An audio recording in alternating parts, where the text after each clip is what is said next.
대림절 기간은 단순히 성탄을 축하하고 또 한 해를 정리하기 위해 마련된 절기가 아닙니다. 이미 인간의 몸으로 오신 주님께 감사드리는, 이미 오신 예수님께 감사드리는 과거 시간적인 의미가 있다고 하면 지금도 주님은 우리로 하여금 구원에 이르게 하신 그 현재적인 의미로 또한 감사할 수 있습니다. 그리고 다시 오실 주님 앞에 서게 될 것이기 때문에 미래의 의미가 함께 어우러진, 과거, 현재, 미래가 다 함축된 그런 은총의 시간이 바로 대림절인 줄로 믿습니다. 그래서 대림절은 기다림의 시간을 한데 묶어서 한 해의 첫날을 시작하는 교회력의 첫 번째 절기가 된 것입니다. 과연 과거와 현재를 바탕으로 해서 미래의 우리 앞에 다시 오실 주님을 기다리며 준비하는 모습은 어떤 모습일까? 정말 예수님의 오심을 과거에 약속하셨고 오셔서 우리를 구원해 주셨고 다시 오시겠다고 하신 그 예수님을 기다리는 성도들의 자세는 과연 구체적으로 어떤 것이 되어야 할까 하는 얘기입니다. 미래에 관한 성경의 말씀을 읽으면서도 이미 과거에 지나가 버린 과거의 사건 정도로 여기는 사람이 있습니다. 그거 다 지난 얘기야, 옛날 얘기야, 이렇게 아주 의미절하시키는 사람도 있습니다. 반대로 어떤 사람은 미래에 대한 얘기를 하면 그 미래 세계를 자기가 다 통달한 사람처럼, 자기 손안에 미래가 있는 것처럼 자기 주장을 하고 자기의 모든 이야기만 늘어놓는 사람도 있습니다. 또 이런 사람도 있습니다. 미래? 그거 누가 알겠어? 한 번도 그 세계를 가본 사람도 없고 그런 세계를 경험한 사람도 없어. 그래서 우리는 현재가 중요한 거야. 미래는 누구도 예측할 수 없어. 그래서 아예 미래의 세계를 무시하는 사람도 있습니다. 성경에 보니까 그런 사람들이 있었더라고요. 얼마 전에도 제가 설교 말씀을 드린 것처럼 예수님 당시에 보니까 많은 사람들이 부활의 신앙을 믿고 있었는데 아주 하나님을 믿는 열심에 대해서 최고라고 주장하는 사두개인들은 부활을 믿지 않았어요. 부활을 믿지 않는다는 얘기는 무슨 얘기입니까? 지금도 우리가 천국의 삶을 살지만 죽은 다음에 우리 영원히 사는 부활에 참여할 것이라는 얘기인데, 그 사실을 믿지 아니하고 이 사두개인들은 권력과 야합을 해서 이 세상에서 많은 것을 누리는 것, 이 세상의 것을 다 즐기는 것, 거기에만 골몰했던 사람들이 예수님 당시에 사두개인들이었어요. 그러니까 오늘날도 그런 부류의 사람들이 있단 말이죠. 성경은 분명히 미래에 대해서 예언을 했어요. 그래서 시간 속에서 과거에 예언된 예수님이 오셨고, 그리고 그 예수님 지금도 나의 주님으로 믿고 살고, 그 예수님이 이 세상 떠나가시면서 다시 오시겠다고 약속했는데, 믿음으로 살아가는 성도들이 주님 다시 오는 건 자기는 신경 쓰지 않겠다는 거예요.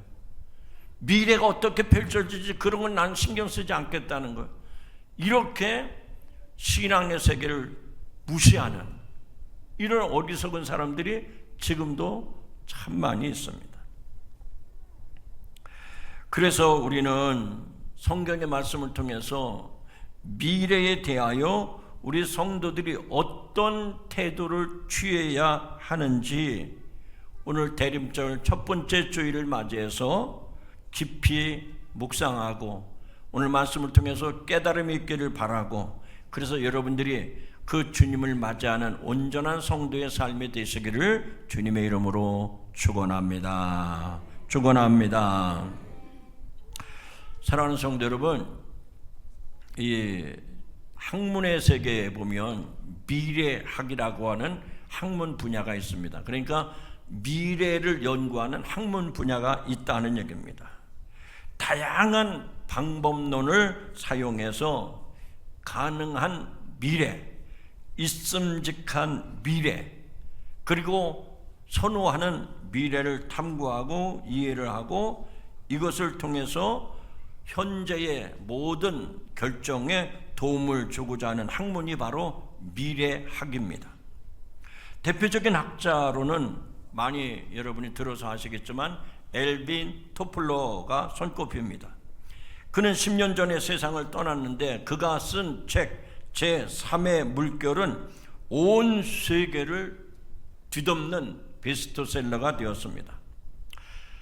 농경시대와 산업화 시대라는 제1의 제2의 물결 뒤에 지식 정보화 시대로 불리는 제3의 시대가 와서 과학 기술의 변화와 함께 미래 사회를 이끌 것이다. 이것이 엘빈 토플러의 주장입니다.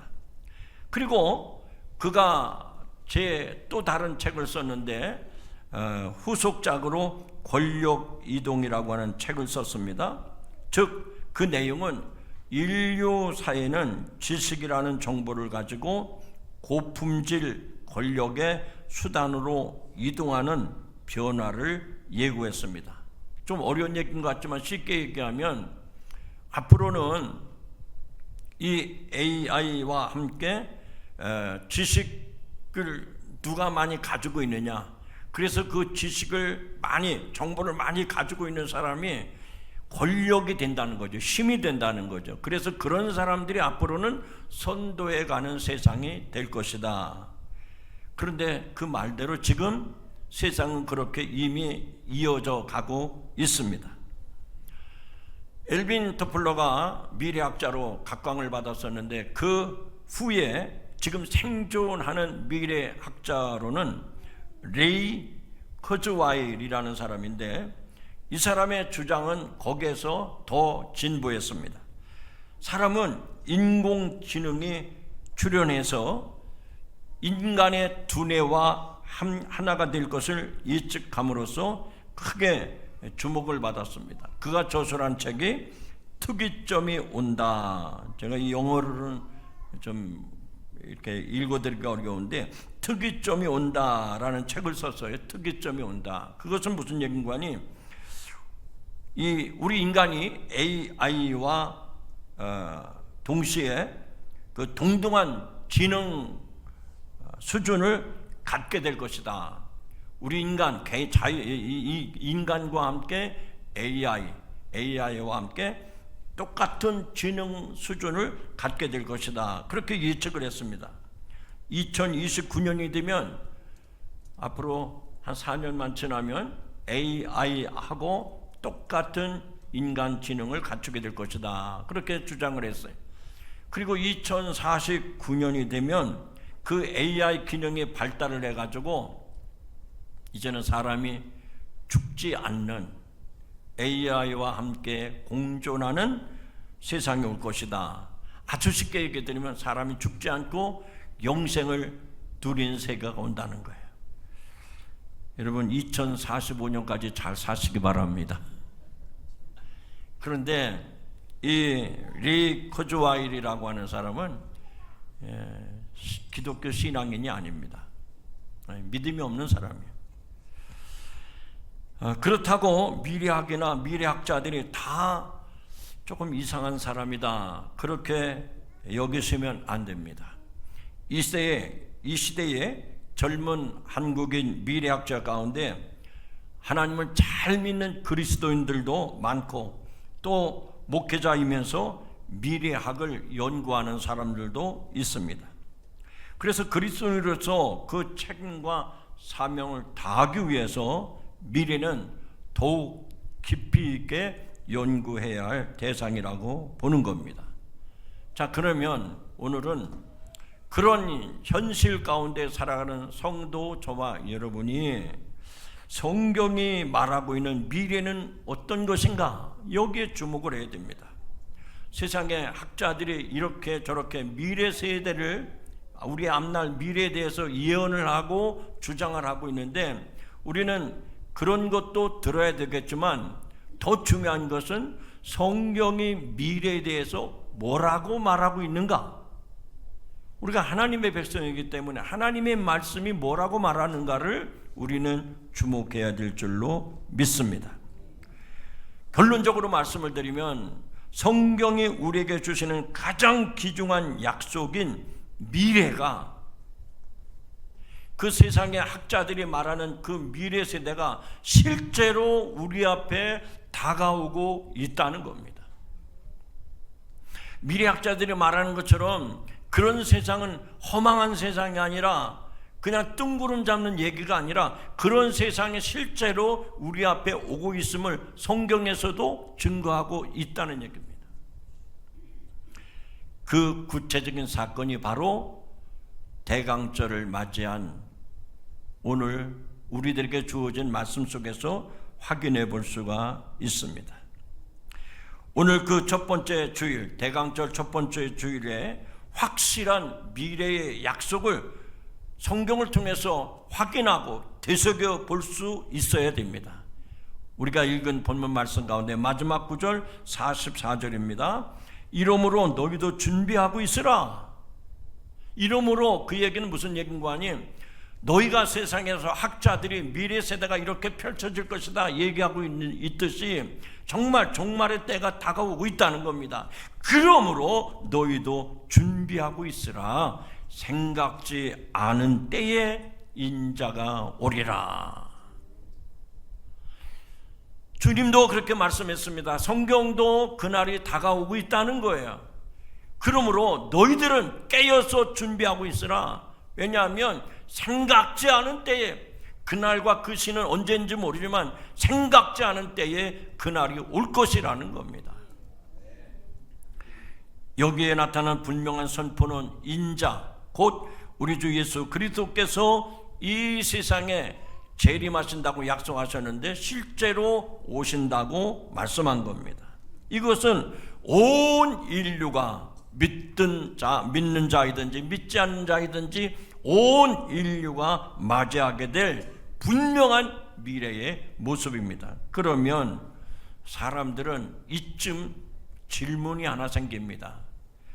아니, 그게 사실이라면, 아니 성경에서 언제 어디로 온다는지 때와 장소를 정확하게 못 박아서 말씀해 주면 됐지, 아니 왜 그 때와 시간을 말하지 않습니까? 그래서 주님이 뭐라고 말씀하죠? 36절에 보면 그러나 그날과 그때는 아무도 모르나니, 그날과 그때는 아무도 모르나니 하늘의 천사도 모르고 아들도 모르고 오직 아버지만 아시느니라. 아멘 하시기 바랍니다. 그날과 그때 하늘의 천사도 또 아들도 모르고 오직 하나님만 아신다라고 말씀을 합니다. 우리 삶에는 앞으로 반드시 찾아오게 될 일도 있고 또 올 수도 있지만 오지 않는 일도 있습니다. 그러면 오지 않는 일은 뭐 그렇다고 치고 반드시 우리 앞에 찾아올 일이 있다면 어떻게 해야 될까요? 그게 어떤 거든지 여러분 인생에 반드시 어떤 일이 찾아온다 그러면 여러분들은 어떻게 해야 되겠습니까? 두말할 것 없이 그것을 준비해야 됩니다. 그것을 준비하셔야 돼요. 예를 들면 어느 학생이 대학에서 공부를 하는데 한 학기가 시작이 됐습니다. 그래서 열심히 공부합니다. 그럼 한 학기가 끝나면 반드시 찾아올 일이 있습니다. 무엇이죠? 성적이 나오고 학점을 받는 겁니다. 그래서 이것을 위해서 한 학기 마지막에 꼭 시험을 치르게 되는 겁니다. 시험이 없이는 성적이 나올 수가 없는 법 아닙니까? 그래서 학생이라면 반드시 그 마지막에 시험을 잘 치르도록 열심히 공부를 해야 되는 거예요. 그런데 대학생의 학기 중에 때때로 뜻밖의 시간을 맞이할 때가 있습니다. 아주 뜻밖의 횡재를 하는 경우가 있어요. 교수님이 무슨 일이 생겨가지고 휴강을 한다는 겁니다. 그러면 학교에 가서 공부를 해야 되는데 휴강 그렇게 공고가 붙으면 그 친구들끼리 학우들끼리 모여서 아주 즐겁게 하루를 놀다가 돌아옵니다. 그러나 아무리 좋은 휴강이 있다 하더라도 학생이 노는 일에 심취하면 안 됩니다. 노는 일에 올인하면 안 된단 말이죠. 그날 하루만 휴강한 것뿐이지 앞으로 계속해서 공부 안 해도 된다는 얘기가 아니지 않습니까? 그래서 우리는 앞으로 반드시 시험을 치러야 되기 때문에 그 시험을 대비해서 최선을 다해서 준비해야 되는 것처럼 우리 성도들도 반드시 여러분 앞에 어떤 일이 올 것인데 그 일에 대해서 세상 일로 미루거나 바쁘다는 핑계로 뒤로 빼놓으시면 안 되고 반드시 그 일을 준비하는 지혜로운 성도가 되기를 주의 이름으로 축원합니다. 옆에 사람하고 약속합시다. 반드시 준비하시기 바랍니다. 오늘 이렇게 제가 미리 예고의 말씀을 드렸어요. 그런데도 준비를 안 해요. 어떤 일이 일어날까요? 오늘 말씀을 잘 보시기 바랍니다. 우리 인생에 정말 하고 싶은 일, 내가 반드시 성취하고 싶은 일들이 있죠. 아마 지금도 여러분들이 그런 것을 포기하지 않았을 겁니다. 어떤 일들입니까? 내가 이 생에 사는 날 동안에 나도 좀 부자가 되어봤으면 좋겠어. 나도 돈방석에 좀 앉아봤으면 좋겠어. 그래서 어느 음식점에 갔더니까요, 자리에 앉으라고 그러는데 돈방석을 내주더라고요. 저는 처음 해보고 깜짝 놀랐어요. 거기 5만 원짜리 지폐로 수북하게 써놔가지고 웬 돈방석이야 그랬더니 그냥 자리에 앉는 방석입니다 그러더라고요. 그 사람들마다 그 방석에 앉으면 굉장히 기분 좋아요. 왜 그렇죠? 돈방석에 앉았으니까. 그러니까 모든 사람들이 가난하게 사는 것보다는 부자 되는 걸 선호합니다. 어디 돈방석에 앉는 일반이겠어요? 나도 이 권력 이것 좀 한번 쥐어보고 싶다는 거예요. 그래서 나도 사람들 앞에 좀 어깨에 힘주고 그렇게 권력의 좀 자리에 올라갔으면 좋겠다. 그래서 명예와 권력을 탐하기도 합니다. 아니 그거 뭐 아무나 원한다고 부자가 되고 명예 권세를 붙잡겠습니까? 나는 그런 거 아닙니다. 나는 그냥 행복한 가정을 이루고 뭐 다른 사람들 다 할 수 있는 일, 나도 좀 돈을 모아가지고 내가 꼭 가보고 싶은 해외여행도 좀 다녀보고 맛있는 것도 좀 먹어보고, 그게 다 우리 평범한 사람들의 로망 아닙니까? 다 바라는 일들 아닙니까? 그래서 버킷리스트라는 말이 나왔잖아요. 내가 죽기 전에 그냥 꼭 해보고 싶은 것, 그거 5가지나 10가지 정해놓고 그것을 한번 이루면서 살아보겠다고 하는 버킷리스트, 영화로도 나왔던 것 아니겠습니까? 그런 일들이 다 이루어지고 성취된다면 얼마나 좋겠습니까? 그러나 그렇지 않을 수도 있다는 겁니다. 그런데 피할 수 없이 반드시 저와 여러분에게 찾아오는 일이 있습니다. 내가 원하든 원치 않든 반드시 여러분에게 찾아오는 일이 있습니다. 그게 뭐죠? 그게 뭡니까? 아직 모르십니까? 아시는데 대답을 못 하시는 겁니까? 그렇습니다. 죽음입니다. 원튼 원하지 않든 모든 인간에게, 모든 사람에게 반드시 찾아오는 것이 죽음이라고 하는 겁니다. 그래서 무엇보다도 우리가 이 세상 살면서 그 반드시 찾아오는 죽음을 준비하는 것, 너무나도 당연한 일이고요, 너무나도 지혜로운 일이에요. 그런데 모든 사람들의 삶의 면면을 들여다보면 강 건너 먼 이야기처럼 생각을 합니다. 나에게는 그런 일이 없다고 가정을 하고 하루하루를 살아갑니다. 그래서 우리는 죽음을 예비하기 위해서 우리는 생명의 주인 되신 하나님, 그리고 그의 아들이신 우리 주 예수의 구원을 오늘도 바라면서 이 자리에 나와서 그 주님을 맞이하고 그 하나님을 찾고 그 하나님을 만나야 될 줄로 믿습니다.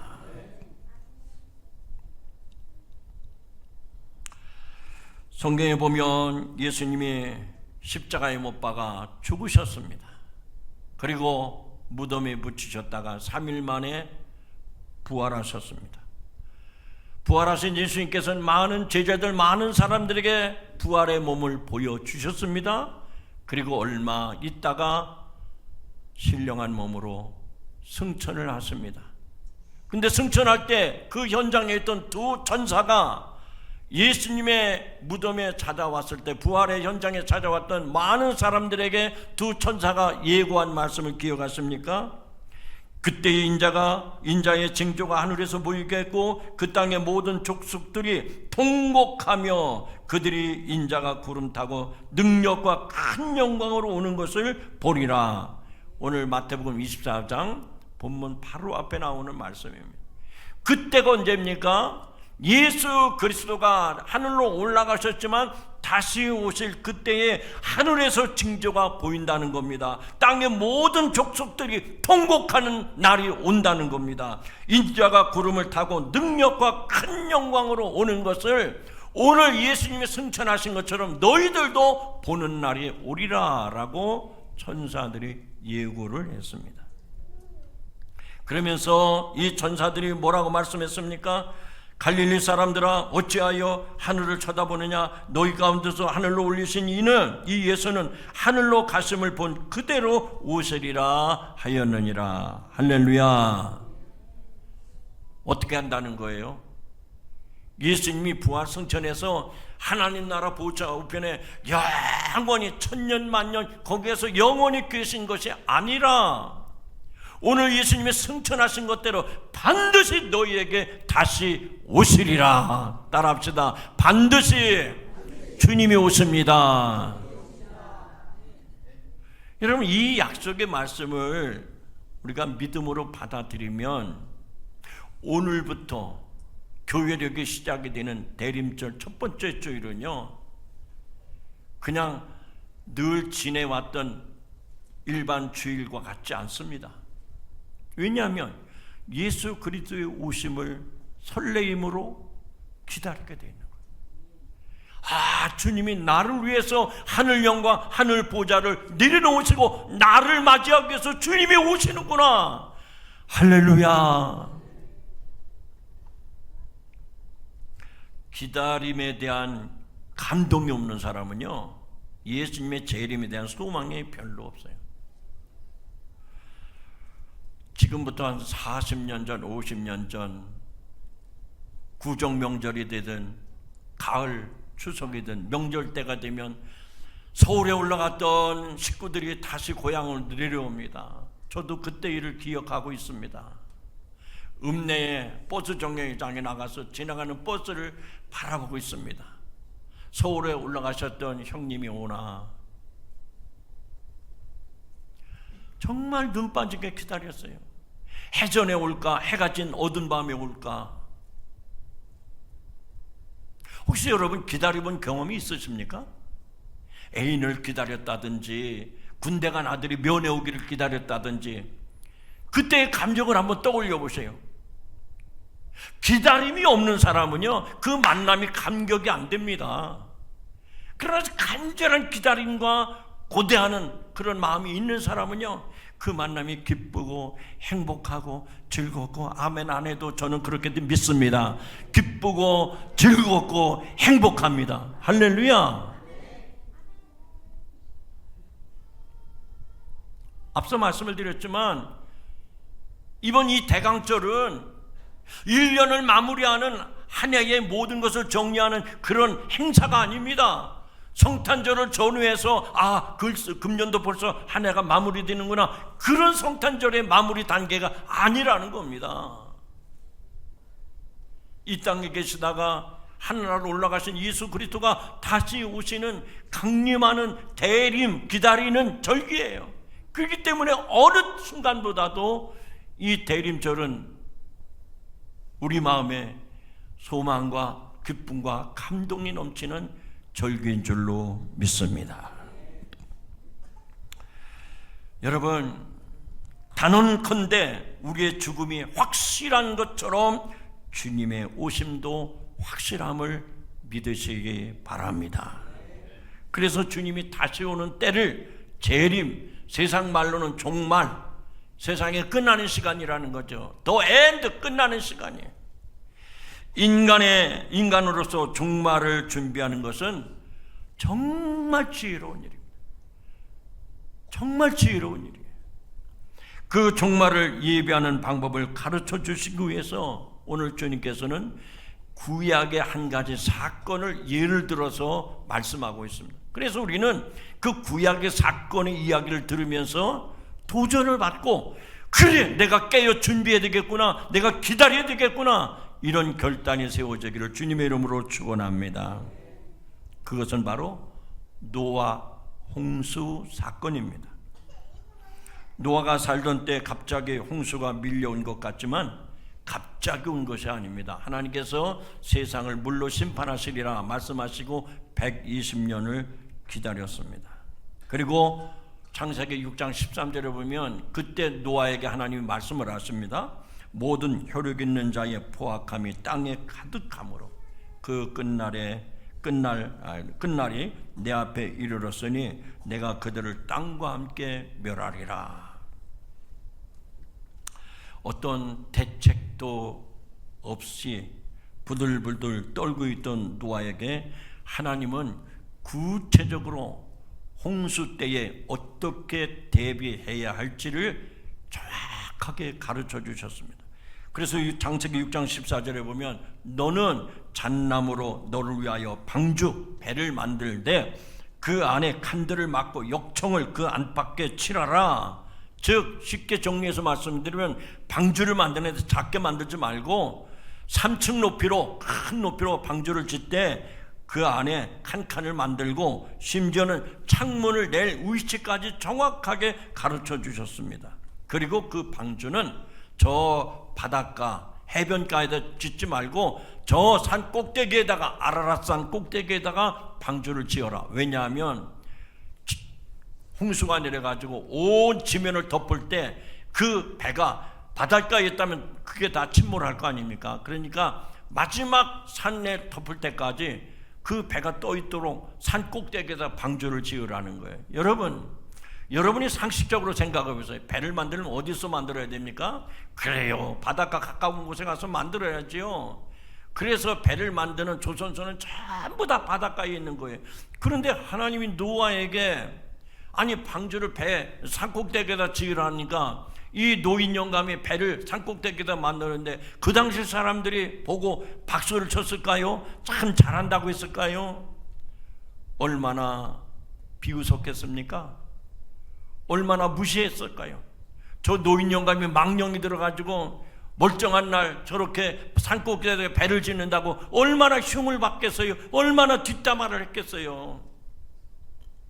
그런데 노아는 그런 말이 흔들리지 않았습니다.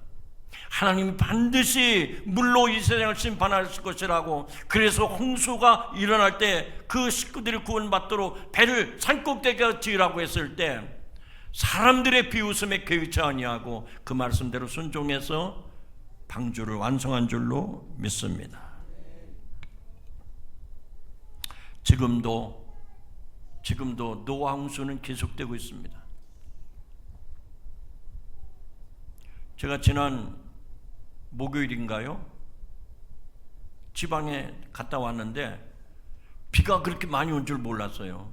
근데 제 아는 분들이 그날 하늘에서 그냥 비가 얼마나 쏟아부었는지 이 차 와이퍼가 잘 작동이 안 될 정도로 비가 많이 왔다고. 나는 그렇게 경험을 안 했는데, 여러분, 한 나라 안에 사는 사람도요, 비가 그렇게 많이 왔는데도 아는 사람이 있고 모르는 사람이 있는 것처럼 지금도 노아 홍수가 계속되고 있음을 기억하시기 바랍니다.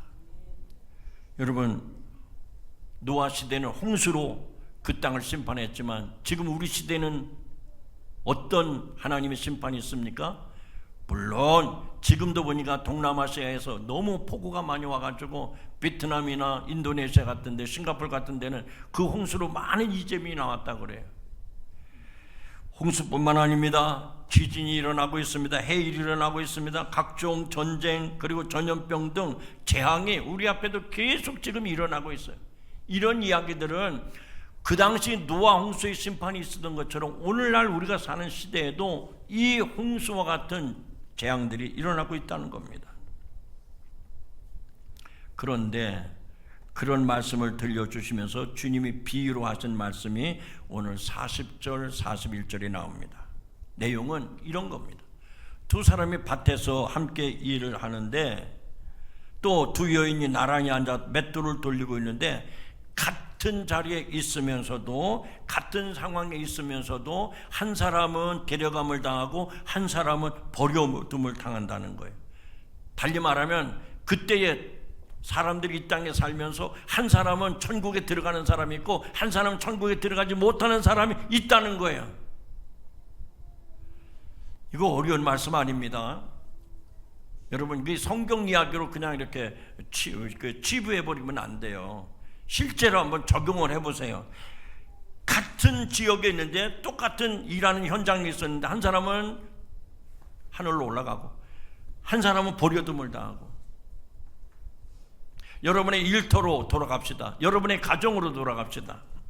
실제적으로 부부가 함께 한 가정에 살아도 남편은 데려감을 당하고 부인은 버려둠을 당하고, 아니 거꾸로 부인은 데려감을 당하고 남편은 버려둠을 당하고, 부모는 데려감을 당하고 자식은 버려둠을 당하고, 이거예요. 두 자녀를 같이 키워도 두 교인이 나란히 성전에 나와 예배를 드려도 그 중에 하나는 하나님 나라에 들어가고 다른 한 사람은 하나님 나라에 들어가지 못한다, 이 얘기 아닙니까? 이렇게 말씀을 들으면 정신이 번쩍 드는 거예요. 과연 나는 그날에 데려감을 당할까?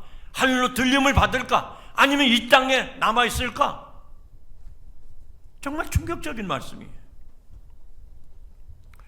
그 차이는 어디에 있다고 생각합니까? 어떻게 둘이 똑같이 일을 하다가 똑같이 한 집에 있다가 한 사람은 데려감을 당하고 한 사람은 버려둠을 당했다는 게 이게 뭐 때문에 그럴까? 장로님도 말씀해 보세요. 권사님, 집사님, 어디에 차이가 있습니까? 따라합시다. 준비하지 못한 차이뿐이다. 뭐 때문이라고요? 준비하지 못한 거. 예배를 드리는데도 어떤 사람은 애만 축해요. 그러는 거예요. 애만. 1시간 예배 드리는 동안. 그래서 오늘 예배 말씀이 뭐였어요? 아무것도 생각 안 나요. 그래서 생각나는 거 뭐 없어요? 애만 추실렀습니다. 여러분, 오늘의 이 말씀을요, 우리가 그냥 목사님은 설교하시는구나, 그렇게 들으시면 안 돼요. 임박한 순간이 옵니다. 피할 수 없는 그 순간이 옵니다. 후회해도 소용없는 그 시간이 반드시 온다는 얘기예요. 이제 우리는 세상 사는 동안에 여러 사람들의 도움을 받습니다. 부모님의 도움을 받는 경우도 있고, 형제들의 도움을 받는 경우도 있고, 또 가까운 친척의 도움을 받는 사람도 있고, 내가 생각지 않았는데 나를 아는 사람이 와서 나를 도와주는 경우도 있습니다. 어떤 사람은 그런 도움을 통해서 권력을 붙잡기도 하고요. 어떤 사람은 우리 먼 친척이 기업의 회장님이래. 그래가지고 우리 자식들을 다 그 회사에 취직을 시켜주는 거예요. 얼마나 좋은지 모르겠어요. 그런데 그런 일들이, 그렇게 호사스러운 일들이 훗날에 내 인생의 발목을 잡는 경우들이 있습니다. 그것처럼 죽음의 날이 오면 그것들을 다 떨치고 홀로 내가 하나님 앞에 서야 될 때가 있다는 얘기예요. 주님이 다시 오시는 날에는 세상의 부귀영화, 권세, 명예, 이런 세상적인 자랑에 아무 필요가 없어요. 다 무용지물입니다. 그때 오직 우리에게 필요한 건 우리의 구원자로 오신 예수 그리스도를 믿는 믿음만이 우리에게 요구되는 줄로 믿습니다. 사랑하는 성도 여러분, 미래에 대해서 우리가 지금 현재를 살면서 미래에 대해서 확실하게 알 수 있는 일이 뭘까요? 그래, 내가 인터넷을 통해서 미래 정보에 대해서 정보를 많이 수집하고 지식을 쌓고, 그래서 현자들의 말을 많이 듣고, 그리고 세계를 여행하면서 세계의 동향을 살피고, 좋은 일입니다. 그게 나쁜 일은 아니에요. 우리들은 미래학자들의 과학적인 예측도 아니고, 지금 이 세상에서 짓구리만한 권력이나 물질의 향배를 쫓는 그 능력과는 비교도 될 수 없는 너무나도 분명하고 너무나도 확실한 미래가 우리 앞에 펼쳐짐을 믿으시기 바랍니다. 그렇다면 오늘 이 말씀을 통해서 우리는 어떤 결론을 얻을 수가 있을까요? 그 미래가 언제, 어디에서 시작되는지는 정확하게 알 수 없지만, 저도 그렇고 여러분도 그렇고 언제 그 미래가 내게 그냥 갑자기 다가올지 아무도 알 수 없지만, 그게 오늘 밤이든지 아니면 10년 후든지 100년 후든지, 중요한 건 뭡니까? 그런 건 다 시간과 때와 장소는 알 수 없지만 내가 할 수 있는 것 한 가지가 있다고 하면, 그날을 준비하는 것만큼은 내가 할 수 있는 줄로 믿습니다. 따라합시다. 미래를 아는 것은 불가능하지만 미래를 준비하는 것은 가능합니다. 다시 한번, 미래를 아는 것은 불가능하지만 미래를 준비하는 것은 가능합니다. 믿으세요? 믿으십니까? 오늘 하루 주님의 오실 날을 기다리는 신부와 같은 자세로 깨어있고 준비하는 성도가 되시기를 바랍니다. 이제 말씀했습니다. 오직 그리스도께서 주관하실 새로운 나라가 온다는 사실은 너무나도 명백합니다. 그래서 성경에서 예언하고 있고, 많은 사람도 그날이 종말이라고 이구동성으로 외칩니다. 그것만이 확실한 미래라는 얘기입니다. 시작이 있으면 끝이 있습니다. 그때를 예비하는 것이 우리 믿음 생활하는 성도들에게는 가장 지혜로운 방법입니다. 주님 오실 때가 가까워진 올해 이 대림절 첫 주일에 우리가 하루하루를 이 대림절 말씀을 묵상하고 이 말씀을 옮겨 쓰면서 깨어있는 신부같이 준비하는 성도 여러분들이 되기를 주님의 이름으로 축원합니다. 축복합니다. 기도하십니다. 사랑의 주님, 주님 다시 오시는 그날과 그 시는 아무도 모르고 오직 하늘에 계신 아버지만 아신다고 말씀하셨습니다. 미래를 알고자 하는 어리석은 마음을 내려놓게 하여 주옵소서. 알 수 없는 그때를 향한 영적인 긴장감이 우리 안에 회복되게 하여 주시옵소서. 노아의 때처럼 먹고 마시는 일상에 매여 정작 중요한 주님의 부르심을 놓치고 살았던 저의 나태함과 무관심을 회개합니다. 이 세상에 모든 소망은 다시 오실 예수 그리스도께 있음을 고백하며 마라나타 마라나타 아멘 주 예수여 오시옵소서 간절히 기다리며 준비하는 저희가 되게 하옵소서. 예수님의 이름으로 기도하옵나이다. 아멘.